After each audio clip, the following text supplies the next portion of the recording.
This is The Bones of J.R. Jones, and I'm on A-Sides. All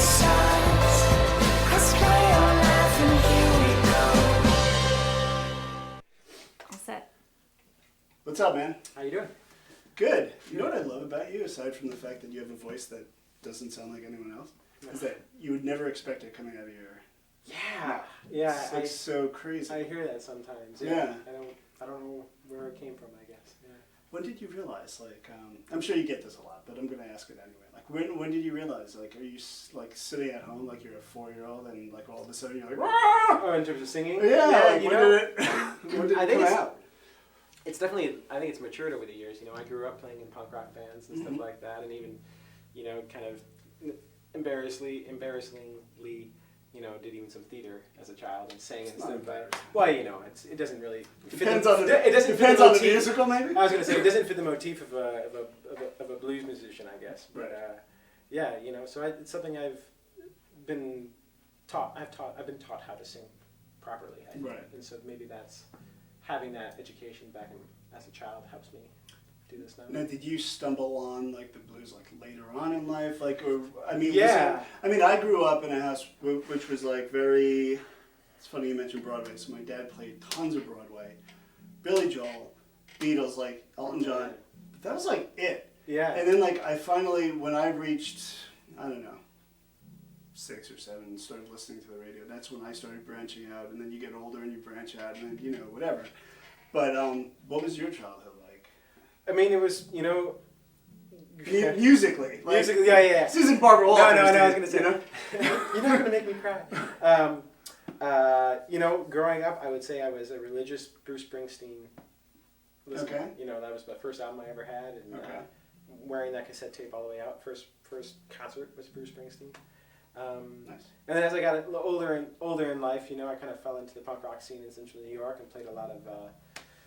it was a community, you know. Every weekend was another show, and my band played almost every weekend, which was probably way too much for such a small town. But I got introduced to the blues when I first moved to the city. Probably I was like 18 or 19, and heard a Blind Lemon Jefferson record in somebody's dorm room, and it just like leveled me, you know. That's crazy. Yeah. Especially to go from punk to blues, so...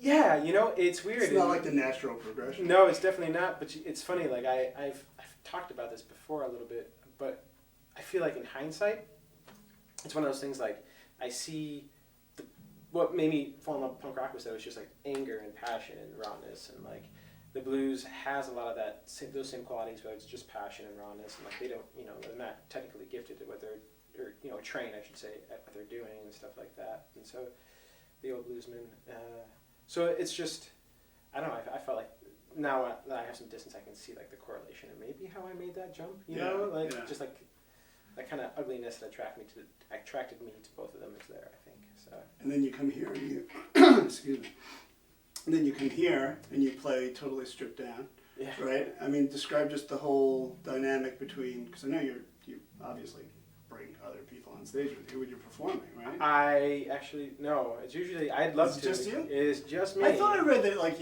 are you recruiting other musicians? I'm trying to, yeah. It's funny. I know that there was some element that said that you were like, your new sonic sound, or, you know, some PR bullshit, but you know what I mean? It's funny, you know, you see reviews or whatever, and it's like, you know, now he's ever playing with a full band. And I was like, oh, am I? I know I know, I read it. My wife and I were laughing about it.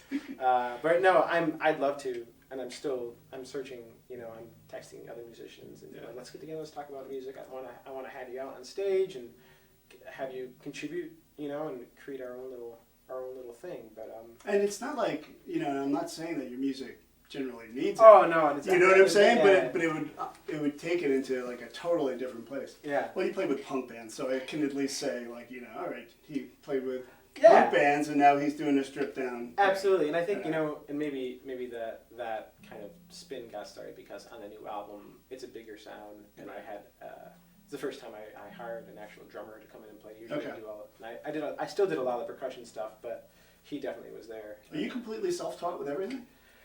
I say this at a music school? Yeah, I know. My mother, I have 2 brothers, and growing up we had to take piano lessons. So from like ages 6 to 14, it was mandatory in our household to study the piano. Good for you.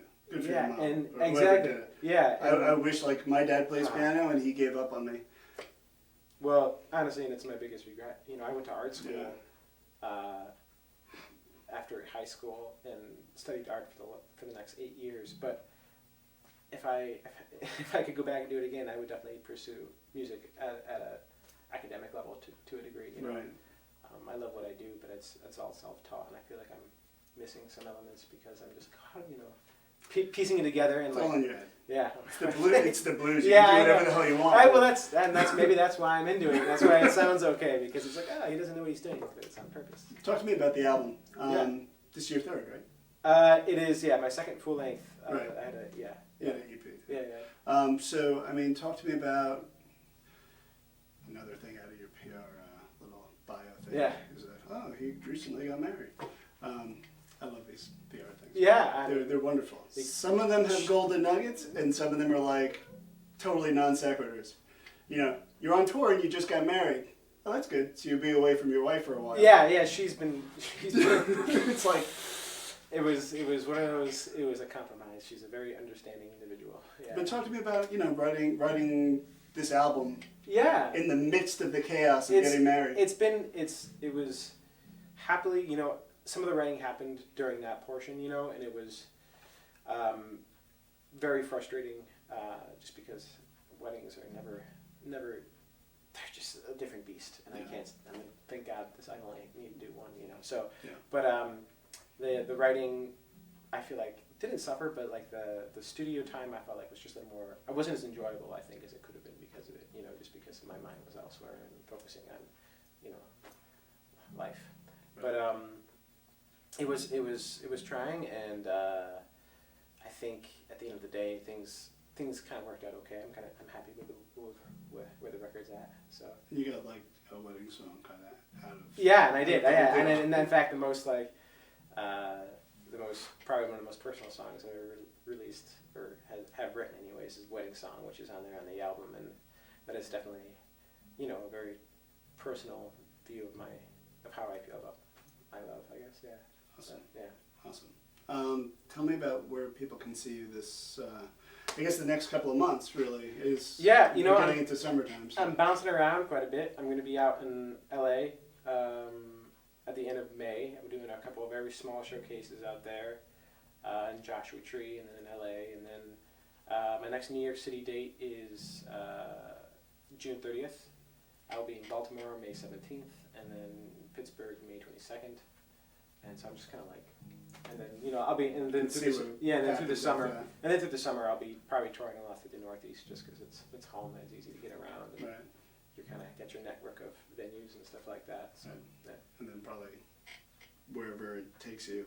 Yeah. Really after that, right? Yeah. The fall's going to be super busy. I'm going to be all on the West Coast in the fall, hitting like San Francisco and then through Utah and Colorado, and so those dates are yet to be posted, but awesome. Hey, thanks for the exclusive, man. Oh. You know? You're right. Thanks. Breaking news! Breaking news! Yeah, no. West Coast! Exactly. It's coming. Yeah. Awesome. Yeah. Well, thanks. Hey, thank you for having me. It's really appreciate great it. having Yeah. Thanks. I really appreciate this. Awesome.